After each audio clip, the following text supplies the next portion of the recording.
Good evening. This is the video newsletter for buysellshort.com for Sunday, July 13th. Ugly market on Friday, rumor driven as it has been for the last few months, especially in the last couple of weeks. Crooked hedge funds just really raping pretty much everyone right now. All you got to do is spread a rumor, send one of your monkeys onto CNBC, they'll talk about it, and down the stock goes. And with the no uptick rule, really easy for them to pound the crap out of stocks.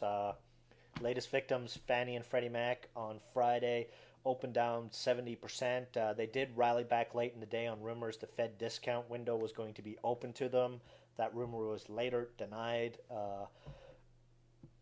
Plays for this weekend. Keep in mind, we've heard no news yet on what the Fed is going to do. Something needs to be done before the open on Monday. I'm sure something will be done. If we don't have anything done, we're going to be in for an ugly session Monday. If we do get something done, we could see a very big rally. So take the plays in the video today with a grain of salt because anything can happen based on news. Financials just have been destroying the market lately. Friday we had IndyMac go belly up. The Feds took it over. Reason for that was in 5 days the company had a run on the bank caused by the ranking Democratic Senator Schumer from New York, who said IndyMac was in trouble. These are the clowns in charge of fixing what's going on. Oh my God, we are screwed. This guy, of course, denies that his letter had anything to do with it, but he pretty much caused a run on a bank and destroyed it in 5 days. And these are who we're looking to saving this current crisis we're in. There's no wonder Congress has a 9% approval rating. We've got Bernanke speaking to these morons on Tuesday and Wednesday, so who knows what's going to happen there. It's going to be a very volatile week in the market this week. Dow 15-minute chart, we're still hugging the 200-day moving average on the downside. Again, we need a close over 11,400 to even consider entering any amount of longs longer than, a few minutes or a day intraday hold.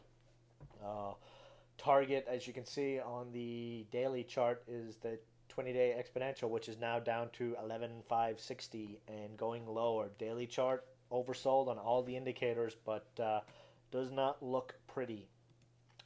Nasdaq bullish comp index.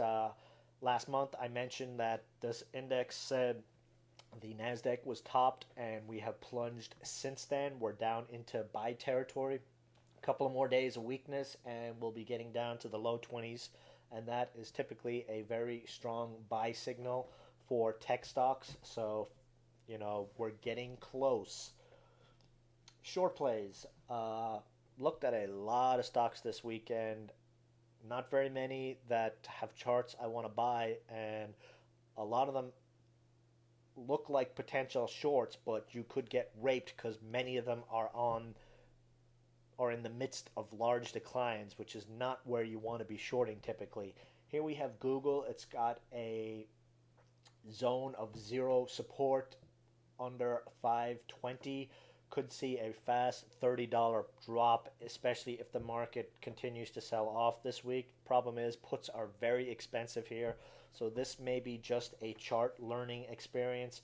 As you can see, all the major indicators have lower highs. RSI, stochastics, lower highs each time, and a building 80x. So this chart looks bearish, but it's too expensive for us to actually short it or even buy puts. So let's just stick this on the let's see how it works list.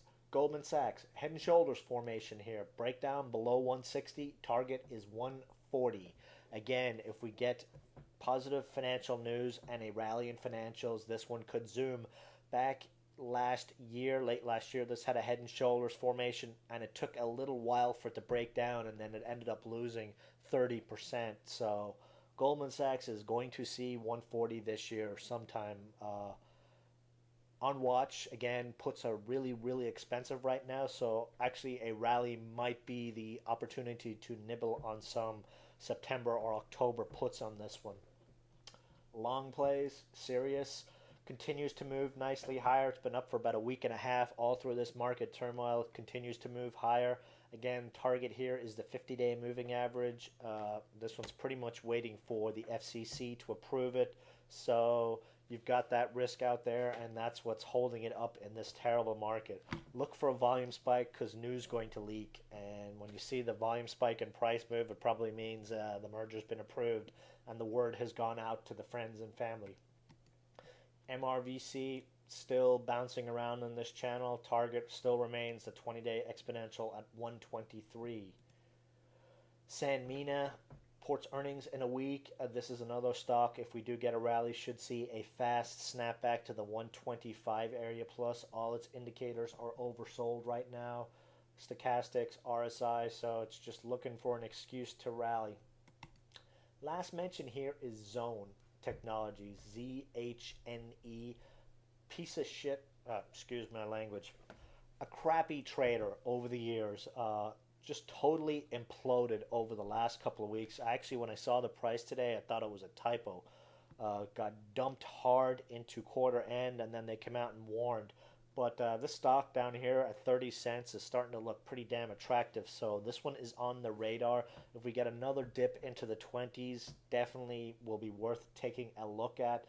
All the indicators are, of course, deeply oversold, but this one looks interesting here. Hopefully we get another drop on Monday or Tuesday. If we get a market sell-off, this one might be very attractive under 30 cents.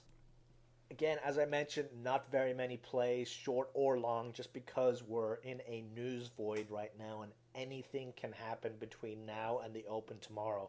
So we could be in store for a monster snapback rally, or we could see, financials implode even more. So let's just maintain our high cash stance and wait for the trading opportunities to come. One positive thing about Friday's trading action, even though we were down pretty big and everything was negative, there was a lot of movement in our small cap stocks. So that is a really good sign. It's great to see, and usually shows up before we see nice bounces in stocks and in the market. So Friday was one positive. We need a couple in a row to feel anyway comfortable moving into a higher stock holding position. So that's it for the video. I will see you guys in the chat room tomorrow. Good night.